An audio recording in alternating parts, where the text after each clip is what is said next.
Hey, welcome to Wolf's Watch. I'm Wolf. As a leader of the pack, I am always on the prowl looking for insights that will help you advance your mastery as a leader, be more effective as a leader in your personal life and in your business. Today, I want to talk to you about 3 failures that turn virtual meetings into total shows. You know what I mean? You've probably experienced this. People are talking like crazy. They show up in their pajamas. There's just no, it's hard to get control. There's background noise. Uh, 3 things on that. And this has really been a pet peeve of mine. I have watched a lot of meetings that it was just cringeworthy to be in the meeting. Even though we're doing lots of virtual meetings now since the great shutdown started and continues to who knows when, if it ever ends. Here's the thing. There's 3 basic things that will help immensely with making your virtual meetings very, very productive. How do you actually get business done and do it in a way that is very productive? And the first one is to follow Business 101 basics. Have an agenda. Do you have an agenda for every meeting? Let me come back to what should be on the agenda. Do you have an agenda for every meeting, every virtual meeting? Is it sent out in advance? Is it covered in the meeting? Is it adhered to in the meeting? Here's why I asked that. I have been astounded. This is pre-great shutdown. I've been astounded by how many businesses simply don't practice that. Now, be truthful. Do you practice that at every meeting? I have to admit, I don't at every meeting and usually end up regretting it. Do you practice that at every meeting? An agenda, a solid agenda. Now, be honest. Be honest with yourself. You don't have to raise your hand. You don't have to broadcast. You need to have an agenda, whether it's a virtual meeting, any kind of business meeting, should always have an agenda for several reasons. First, it's your safe ground for running the meeting. It's a way to establish control without being a total jerk about it, without having to beat on the table, without having to shout people down. You have an agenda. What are we going to talk? When do we start? What are we going to talk about? What did we talk about at the last meeting? What are the action items from this meeting? Excuse me. And what's the new business? Does anybody need to add anything? It gives you the ability to frame what's going to happen in the time you have together, when it starts and when it stops. You need to have that so then you can facilitate the meeting, and it allows for being relaxed. Like, hey, here's our roadmap. Here's where we're going. Anybody have any side detours or want to do any sightseeing, make a stop along the way, add something, and you can discern, you and the group at the meeting can discern if something that is proposed to be added is appropriate for the time that you have for that meeting, or if it's a recurring meeting, it should be part of the next meeting, should be put on should new business be pushed to next week's agenda, for example, if it's a weekly meeting, or do you need to have a separate meeting with a subset, with a different group or just some of the people that are in this meeting? Meetings are freaking expensive. Whether you realize it or not, think about how much it costs you to have all of those people that are being paid to be there in that meeting. I was on a $40 million software upgrade. I was a project manager. There's a team of us that were project managers. So we had a business lead and a technical lead that were responsible for the project overall. My piece of it was only about $3.5 million worth of software and implementation effort. And I was the administrative lead for that and had a technical counterpart who was also because we were dealing with very new state-of-the-art engineering tools.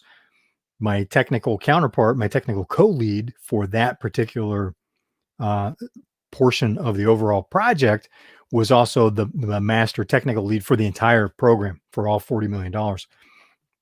Learned a lot from him in doing that. Well, here's the thing. It was a phenomenally expensive meeting. We had 19 people in that meeting. We met every other week. I'm going to say this was quite, think about this. This was 1995. So think about that, $40 million in $1995. And all of these people in this meeting were making good money. These are highly paid managers, highly paid technical experts. So you're looking at, again, in $1995, people that on the median income, the median payroll burdened, and you know what language I'm talking, right? Benefits and everything was probably about $100,000, $110,000 in $1995. And you're paying them 90 minutes for 18 of those people. The 19th was a customer representative. Yeah, right. So that added a whole lot of formality on top of everything else. So it was 90 minutes every other week that you're paying those people. What does that break out to? I'll let you do the math. Very expensive meeting, needed to be run tight. We had an agenda and we stuck to it, and we were crisp with that agenda, because if we could get done earlier, we needed to do that, because everybody had way more work than 40 hours worth of everybody's working way more than a 40-hour week. And also, if we needed to be crisp with the time, so that if something new was being added, we would have time to get to it, so we wouldn't have to delay it to the next meeting or have another breakout meeting unless absolutely necessary in order to move towards achieving your objective. And we really need to minimize meetings. There are way too many meetings that just happen as a meeting. It's almost like, let's get together. So I kid you not, I have come to believe that meetings have become a useless business tool, because it is too much of a, hey, let's do this so we don't actually have to do any work. How many times have you experienced a meeting that gets done and have to schedule another meeting because they didn't accomplish what they were supposed to do in that time allotment? Or there's 2 or 3 meetings that are getting ready to actually do the thing that the meeting's supposed to be about. It's a total waste of time. It's like, get the work done. If you need to communicate, communicate. If you can be handled outside the meeting, there goes my light standard. So, whether the lights are falling off of the ceiling or whatever happens, you just have to get the job done, and you need to stay to the agenda. So make sure you've got an agenda. That's one of the so the agenda is your safe ground. Second thing is, it keeps it clear to everybody, what are you doing? Why is there a purpose to be there? It's not just a social activity. The third thing with the agenda itself is it gives you an ongoing record of who's been there, what's happening. We'll talk about meeting minutes in a second. So, spoiler, one of the 3 things is meeting minutes. And it gives you an ongoing record of how the progress is being made. Are things getting done, or does it show that you're pushing, same thing showing up on the agenda, there's no progress in the work, so that corrective measures can be put in place so you can take action to get things moving. So second thing, I'm going to check my notes here to make sure I get this right for you. So the second thing is, there's no enforced code of conduct. People just show up and do whatever. It's a business meeting. People should show up prepared for business. No bizarre backgrounds. No crazy clothing. They don't come to work in their PJs. Well, based on the grocery store, people go shopping in their PJs, so they think it's okay to show up for work in their PJs because it's virtual. They're working from home.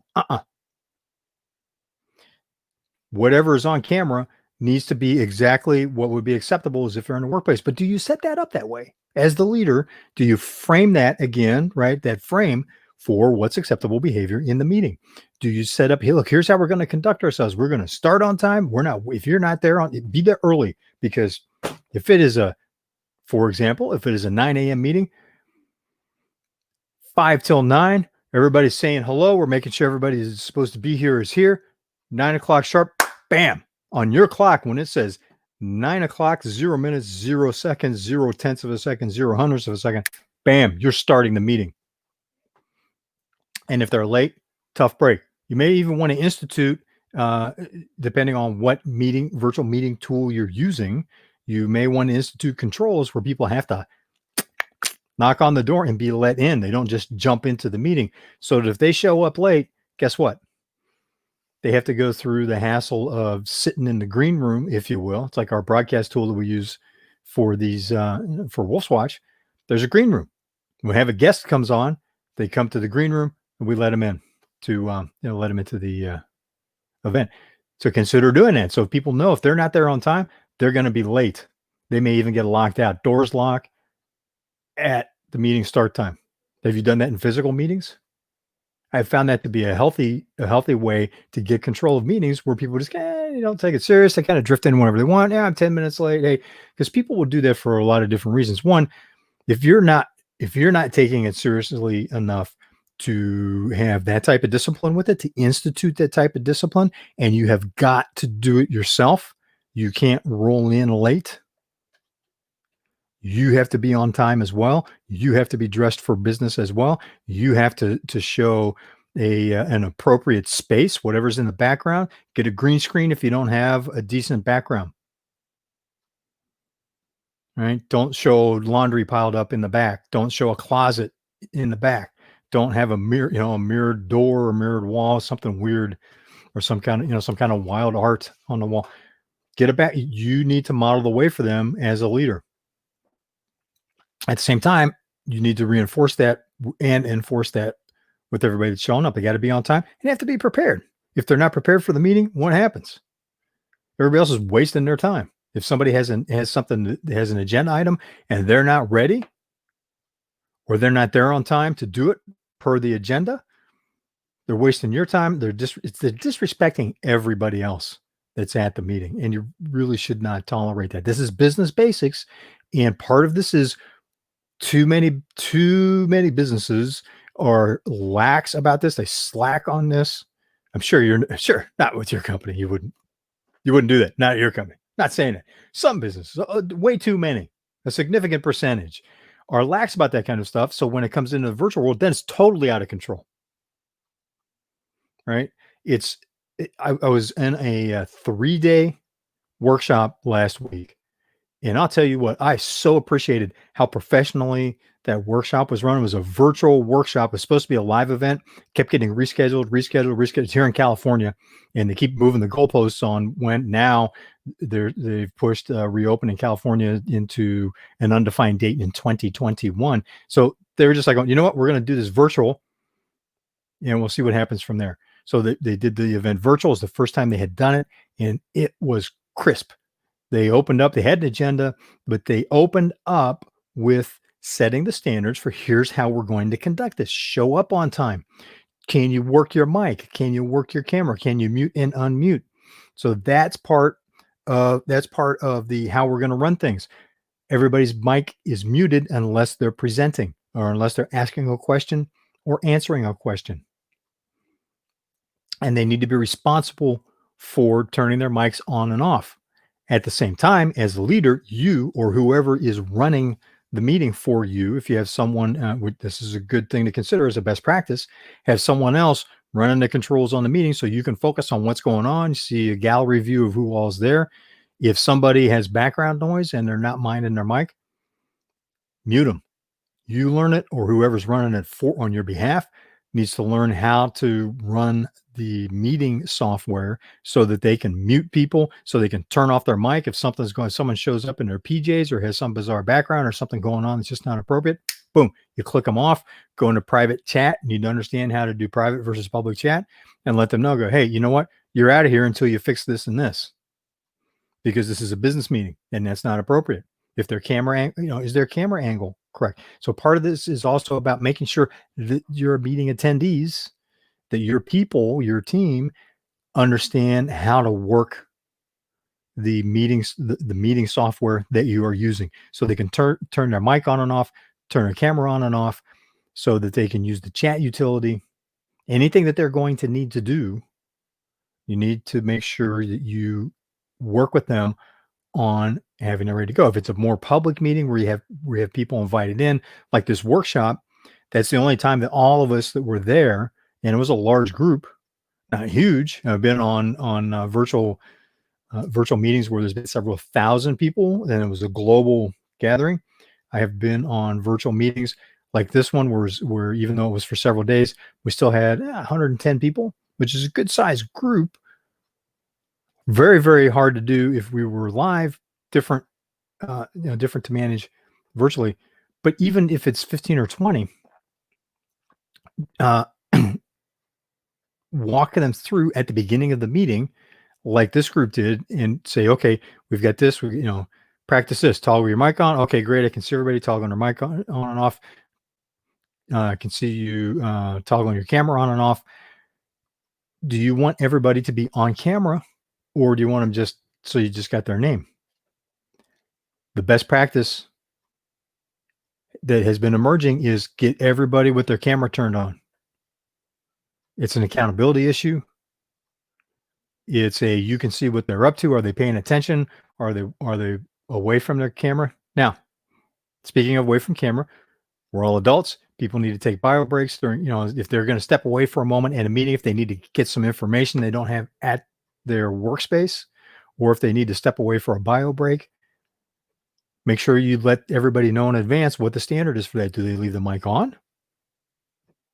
Do they turn the mic off? Now, I have seen different groups that are very effective at running virtual meetings, virtual events, do both. Some insist cameras on all the time, unless you leave the meeting. Some ask that if you're going to step away, you turn the camera off so they don't have just a blank view. Whichever you decide to do, you need to set that standard with the people that are going to be in the meeting. So that's the second thing, walk them through how you're going to conduct the meeting, what's expected in the behaviors, make sure they can run everything that they need to be able to run in order to effectively interact and manage their own space, visuals, background noise, and whatnot. And let them know what the protocols are on dress code, on if they're stepping away, camera on, camera off. What do you want them to do? Third failure is, again, something that's really business 101. It's something that high-performing organizations do with great discipline, and that is meeting minutes.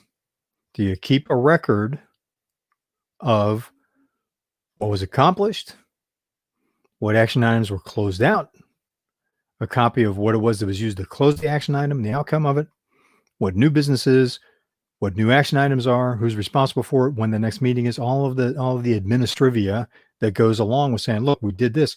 Then this plays into, along with the agenda itself, that meeting minutes becomes a formal record of going, as we're making progress, going on and on. And somebody goes, no, that was mine. It's like, yep, you agreed to this here. Or no, we covered this issue here. That's closed. We're not going to open it back up because somebody was out sick, or they were in a meeting with one of your clients, couldn't make that particular virtual meeting. Something got covered. And they're like, well, I wasn't part of that decision. I go, understand. But here's how it works. And this ties back into number 2 in terms of meeting conduct. Letting people know, look, just because you can't be there, it doesn't mean we're going to stop everything and wait. Right? Those who show up get to have a say in what gets accomplished. So back to, on this point 3, the meeting minutes, you record all that in the meeting minutes. So that's the record. It keeps people accountable. It gets a record for reference going forward. Going, yeah, did we, because sometimes it could be, you look back to the mystery. Yeah, we covered this here. Go, oh, shoot, you know what? We missed that. And you get it back into the agenda to get it covered. Gives a report to other people that need to know what's going on in that meeting. When were decisions arrived at? How are they arrived at? And it allows for summarizing. It allows for having the meeting minutes. I learned this the hard way, being a recovering engineer. The $40 million software project that I was telling you about, I volunteered to be the meeting secretary. So I got to take the meeting minutes. Why did I do that? It kept me embedded in what was going on. I had a bird's eye view of everything that was happening. I became a focal point for communication, and I got to write the official record of what was going on. One of the things that I learned early on and was counseled on by the other project managers that were involved was, what's the appropriate level of detail, right? You need to have enough detail to record, look, here's what we decided. Here's some key points about why that decision was made. Here's the action that's going to be taken and who's responsible for it when it's due. It also allows for having free-willing debate. In that group of 19, we had some heated debates, which is bureaucrats speak for, we yelled at each other and argued like cats and dogs at times. But then we came together on a decision. We stuck together on that and moved forward. And it doesn't have to be reflected in the meeting minutes. It allows for having spirited debate and creates a safe space, if you will, for having that debate so people can disagree. They can disagree openly, they can disagree vehemently. And then once everybody agrees that here's what we're going to do, then that goes away. You don't have to carry the disagreement forward unless there's a reason to say, look, here's a risk assessment that we can include in that. So it allows the team to operate truly as a team. A high performing team is going to disagree at times. You know, something that Larry Broughton had mentioned in an interview we did with him on our TV show. He's an award-winning entrepreneur. He is also a former Green Beret, and he made a comment. He goes, look, if you get a bunch of group of special forces operators together and have a discussion on a topic, especially something passionate like politics or philosophy, religion, he goes, there's likely to be bloodletting. Right? It'll be that intensity of agreement and disagreement and argument and debate. But once they walk out the door, then it's like, hey, locked arms, moving forward. So it allows for that type of environment where you can agree or disagree to whatever level everybody is willing to do. Depends on the culture that you have created for your company or for that specific team.